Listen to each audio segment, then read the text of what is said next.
Today we are showing you the place to be for people on the pursuit of Pinot. I'm here in downtown Healdsburg at Roadhouse Winery with the founder of Pinot on the River, Eric Hall. You know, years ago when Pinot was hard to find back in the old pre-Sideways days, as you might mention it, it was hard to find where all the good Pinot was, you know, and that wasn't really on the internet yet and all that. So what I decided to do is, if you like something, create an event.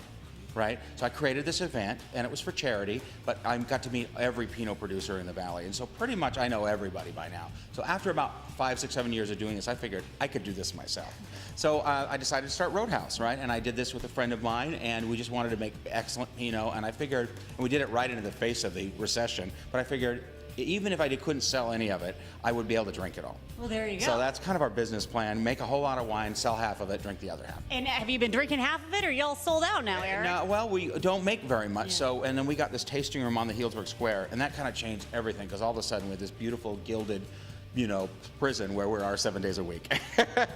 Sounds like a pretty good place to be. I'll be incarcerated here any day of the week. It's not a bad life. Yeah, it's not a bad living the good life for sure. Okay, so let's chat about Pinot on the River. Great fun event. What's it entail? And it's also for a good cause, Boys and Girls Club. It is. It directly benefits the Central Sonoma County Boys and Girls Club. This is the 9th year. It's on the Healdsburg Square, October 21st. And then the 100 wineries who participate with the Pinot on the River also donate a lot of wine. So it's not just me, it's also all the wineries involved that are really participating and creating this fundraiser for the Boys and Girls Club.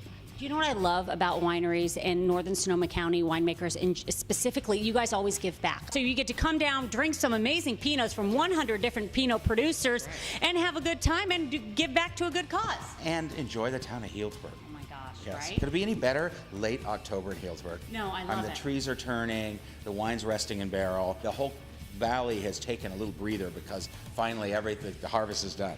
And you're like, now let's go out and drink some Pinot. Yeah, now let's go out and party with some Pinot. Cheers. Cheers.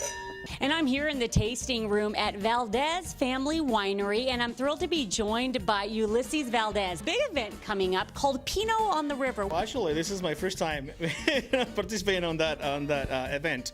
But I'm really excited because, you know, Valdez make 2 different Pinots. I'm a vineyard manager. I'm not a winemaker. Those property I planted myself. So Valdez, it's whatever Valdez makes, which is Zins and Pinots and Chardonnay, is vineyards that I take care of. I plant those vineyards because I like to have the control on those vines. You know, because to me it's about quality.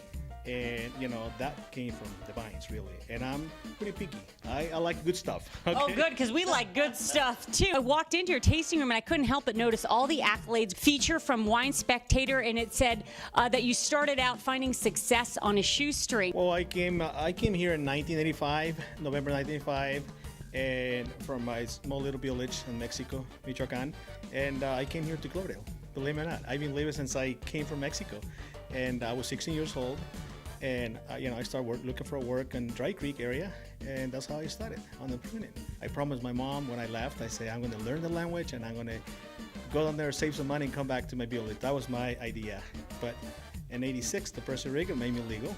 I had the amnesty, and I thought, bingo, then I'll stay here. In 2004, I decided that, hey, I want to start my own little label, so that was the idea. This country, to me, it's everything. And thanks to this country, you know, my wine, it was served at the White House.